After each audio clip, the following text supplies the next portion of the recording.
Kuje, President and Council members of the Nigerian Institute of Public Relations, NIPR, media executives and heads of various media organizations, editors and senior journalists, national commissioners, INEC, secretary to the commission and other senior officials, members of the INEC Press Corps, ladies and gentlemen. As always, it is my pleasure to welcome you all to this meeting in continuation of the Commission's review of the 2023 general election. This is the 6th meeting in the series of meetings held by the Commission in the last 3 weeks to review the election. The Commission will continue to welcome suggestions that will improve the future conduct of elections and the electoral process in Nigeria. There is a long-standing partnership between the Commission and the media, which we appreciate. And I must also say that I'm really pleased, and all of us in the Commission, by the large turnout of media organizations in all your varieties, from television to radio to print to online. We profoundly appreciate this continuing partnership. You remain one of our critical stakeholders, and beyond voter and civic education, we regularly consult you ahead of the formulation of policies or the implementation of activities. Media organizations are also accredited to cover elections and electoral activities. I want to emphasize this, to cover elections and electoral activities. When we do CVR or the expansion of voter access to polling units, these are electoral activities. And when Nigerians go to the polls in a general election, by-election or by-election, you are also accredited to cover these activities. But beyond reporting our activities, we are also convinced that as citizens, you should be part of the discussion for the overall improvement of our electoral process based on your field observations. I want to underscore this point. Today, we are not holding a media briefing or press conference.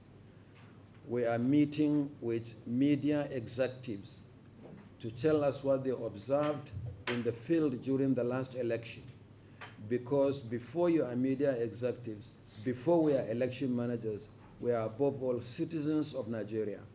And so there must have been things you saw in the field, and you would have asked yourselves, how I wish I can meet INEC to tell them. And it is through this kind of interaction, and only through this kind of interaction, that will continue to improve on the electoral process in the country. There are many positive aspects of the 2023 general election. At the same time, the Commission admits that there were challenges. The Commission is aware that aspects of the election are being litigated at the various election petition tribunals.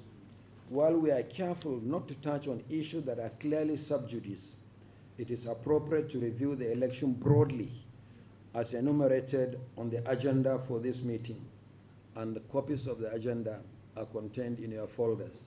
If you don't have the folder or you don't have a copy of the agenda and minutes of the last meeting, please let us know.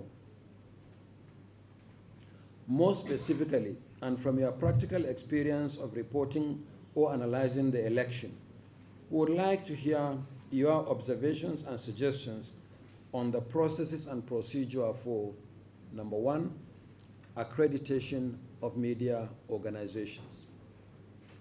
2, access for journalists to voting and collation locations on election day. 3, conduct of pre-election activities by the Commission, like voter registration, voter access to polling units, and many more. 4, logistics for the movement of personnel and materials. 5, the Commission's method of recruiting and training of ad hoc staff. 6, conduct of regular and ad hoc staff during elections. 7, security during elections. 8, the role of technology in voter accreditation and result management. And 9, any other suggestion that will improve the conduct of future elections. It is therefore our expectation that you will share your field experiences candidly. We would like to hear from you what the Commission can do to improve future elections in Nigeria. At the same time, the Commission would like to share with you our plans for pending by-elections and preparations for the off-cycle governorship elections in Bayelsa, Imo, and Kogi states, already scheduled to hold on Saturday, the 11th of November, 2023. So on this note, let me say it is my pleasure to once again welcome you all to this meeting. We look forward to a robust engagement. That I address us today as we've come together for this momentous 2023 General Election Review meeting.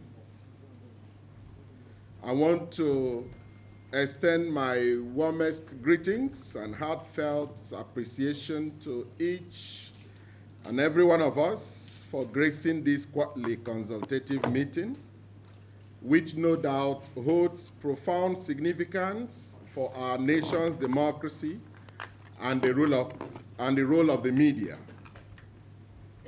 The 2023 general elections were a defining moment in our history, where the collective voice of the people resonated through the ballot box.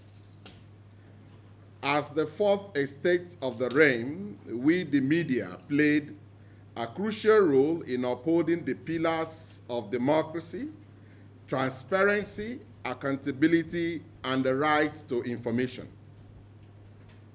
Today, in this meeting, our focus lies on 4 key areas that have shaped the electoral process. 1, accreditation of media organizations and personnel. The pivotal role of the media in the electoral process cannot be overemphasized. Our task of reporting information with accuracy and impartiality is only possible when media organizations and personnel are accredited efficiently.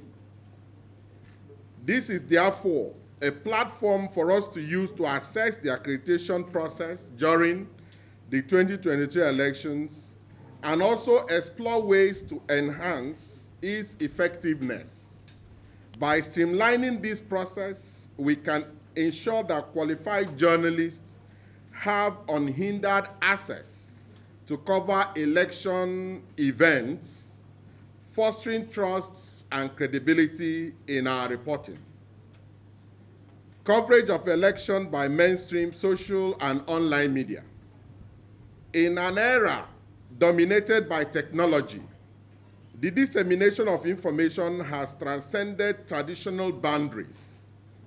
The 2023 elections witnessed an unprecedented convergence of mainstream, social, and online media in shaping public opinion. As we reflect on our media coverage during this election, let us recognize the power we hold in influencing perspectives and narratives.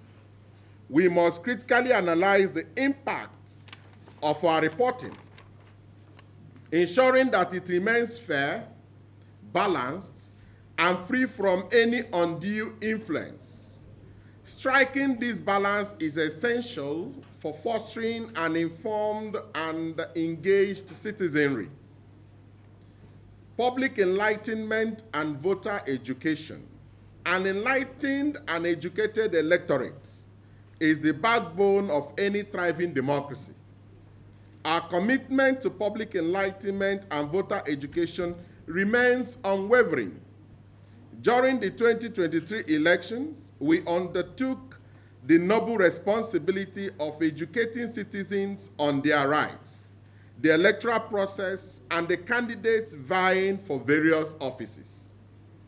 Let us therefore take this opportunity to evaluate the effectiveness of our voter education initiatives and strategize on innovative approaches to reach a broader audience. By empowering citizens with knowledge, we strengthen the foundation of our democracy. I'm so happy that the president of the NIPR is here, and of course, there will also be opportunity for him to share his perspective in this regard. 4, access to media, reportage, hate speech, and fake news. While the media plays a crucial role in fostering democracy, we also face challenges that demand our unwavering attention. The rise of hate speech and fake news poses a threat to the fabric of our society. As we review the 2023 elections, let us candidly address the issue of fake news, of hate speech, misinformation, seeking ways to combat them without infringing on the principles of free speech. Additionally, we must discuss how to ensure equitable access to media platforms for all political actors, promoting inclusivity and fair representation.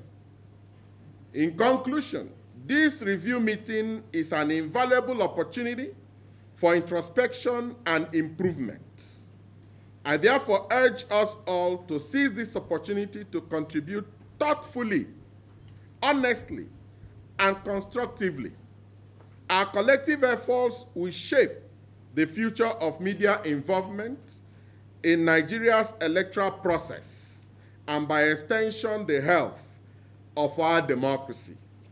I have deliberately avoided some aspects of the elections because of the ongoing activities at the various tribunals across the country. Doing so might culminate in engaging in sub judice. So I have deliberately avoided them.